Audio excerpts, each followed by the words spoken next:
What is up, you guys? Welcome back to the channel. Now, what I really wanted to do from here on out is to really just come out with quality content as opposed to quantity. Now, I figured out that a lot of viewers, especially in 2020, that are getting into dropshipping, they really just have a better value intake from that type of content. So, what I'm going to be talking about today is the best alternatives to AliExpress in 2020 and on. Now, as you guys know, this whole Corona thing has really taken a huge impact on the e-commerce industry, both in a good and bad way. A lot of people are buying stuff online, but at the same time, it is going to be harder for people to get into it because of the longer shipping times, etc. But the main reason why you guys should not be using AliExpress this year is the super slow shipping times with e-packet, standard shipping, etc. Now, me personally, I tried using that stuff right when the virus was getting everywhere, and it really didn't help me out. A lot of my orders, I've been getting emails from customers wondering where their packages are, and that's because I was using e-packet. So the shipping times were anywhere from 2 to 3 months, and some of them still haven't been delivered after 5 months or so. So that's definitely something you guys should stay away from. And there's also unreliable sellers on AliExpress. So you guys, when you get into drop shipping and you see all these different sellers on AliExpress for certain products, make sure you're looking at the reviews and stuff for the products, see what type of quality they are, and even at the same time when you do, I was still getting complaints from customers about the quality control. And at the end of the day, you really can't make everyone happy, but honestly, that's why you should stay away from AliExpress at the same time. And also their high prices. There are many other different options you can really choose from, and we'll go over that in this video as opposed to the different price options for your product. And if you don't know, if you're just getting into drop shipping, what we generally want to shoot for is 3x times a margin. So if you're selling a product for $60, you want to have the product at most be $20. That way, when you're spending money on ads and stuff and taking all the fees, that way we're making a good profit margin.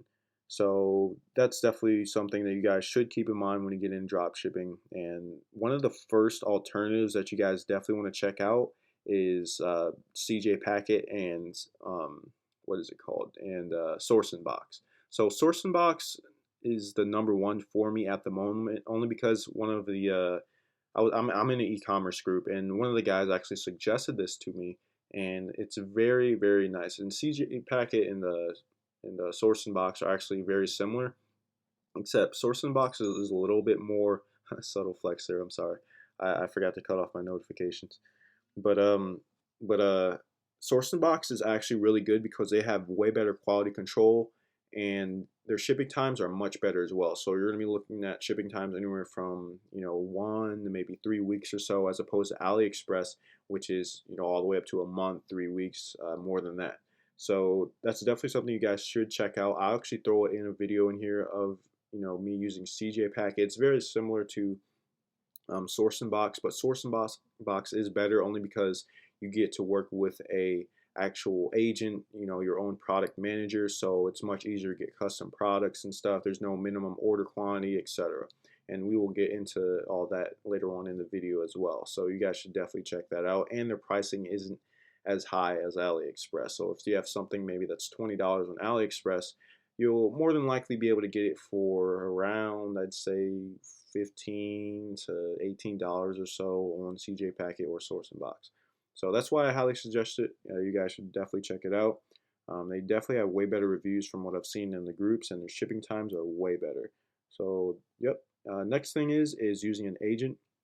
Now, using an agent and Source and Box, honestly, with the current time that we're in, using an agent is good, but it can also suck for some of you guys because a lot of people need, or a lot of these agents need a minimum amount of sales per day. And that's what I meant by minimum order quantity. So, if you have around 20 to maybe 50 sales a day, some of these agents will, let you purchase their products in bulk, or they'll let you use their services. But if you're only getting a couple sales a day, it's not really worth their time because that's where they make the money at, is when you make a whole bunch of sales and you buy the products, in bulk, you buy a whole bunch of inventory, that's where they make their money from.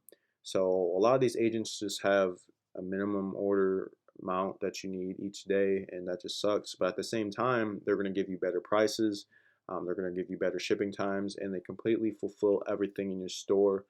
Now, that's something I did not mention before as well. That's a benefit from using AliExpress is the automatic fulfillment. So, Source and Box, CJ Packet, um, well, not CJ Packet, but I think Source and Box actually they fulfill everything for you. That's why it's better than CJ Packet as well. But they automatically go in your store, they fulfill everything, they put in the tracking as long as you're keeping up with your payments and everything. And that's the same exact thing with agents.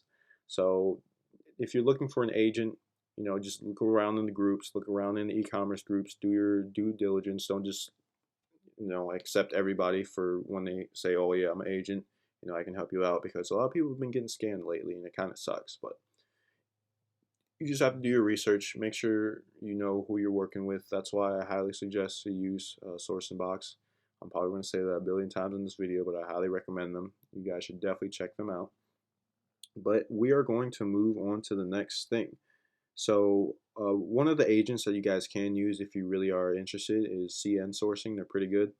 Also, Fulfillment. I'm pretty sure some of you all have heard of them, but they are pretty expensive, so I wouldn't use them. And another thing too is you guys can use fulfillment centers. Fulfillment centers are not the best thing in the world, only because that's later on when you get the brand established. Let's say you're past the point of getting, 50 orders a day. Now you have all this money saved up. You can put it towards inventory. It's a good thing because you can have your own warehouse and everything where you store stuff, and you can ship those things out and fulfill them worldwide. And when you do that, when you spend all this money on inventory and buy it in bulk, you get heavy discounts. So these are the type of people that order off of Alibaba and stuff. They get a whole bunch of inventory, send it to a warehouse, and they fulfill everything for you. And that's like ShipBob and these other companies like that. The only caveat that I've seen with this, or the only downside, is that shipping seems to be quite expensive for these type of companies. But I guess at the end of the day, it kind of pans out when you're getting, you know, within a week shipping time to anywhere in the United States or even worldwide. I guess that sort of pans out with the inventory costs that you are paying when you buy in bulk. So that's something you guys got to keep in mind. That is a higher barrier to entry, just because, like I said, you probably need more established brand, more established cash flow that's coming in. But yeah, that's the overall benefit of using fulfillment centers. Now, honestly, if you guys have to use AliExpress, I highly suggest that you stay away from it. But if you do have to use it, there really isn't any reason. Like, I can't think of any reason why you would have to. Like I said, just go in the source box. They don't have any more. They don't have any minimum order quantity or anything like that. But if you honestly gotta have to use it, just do AliExpress standard shipping. Um, you do have to fulfill all your orders yourself. You got to figure out how to do that. Now there are apps for that, obviously, but it is more hands-on. It kind of sucks, but if that's what you need to do, just stay away from AliExpress. Honestly, don't go for it if you're getting into drop shipping in 2020. It's really not worth it. It's not worth the amount of customer emails. Like for my previous brand, dude, I got 10 plus emails a day about where's my package, blah blah blah, just because of the whole corona and everything and how it just destroyed the whole shipping and everything, and it really just delayed numerous amounts of packages, and I've gotten chargebacks and all this stuff, and sometimes I get occasional emails, blah blah blah, to refund a bunch of people, and it sucks. So that's why I don't suggest you guys use AliExpress in 2020. Maybe later on, once this whole pandemic thing sort of sweeps over, but right now, no, do not use it. Other than that, guys, that's basically it for this video. Hopefully, if you have any questions, please let me know down in the comments below. I can create a group for you guys, but this is the overall value video I wanted to put out. I will be having videos in the future. I'd say I'll come out with a video about 1 and maybe 2 times every other week.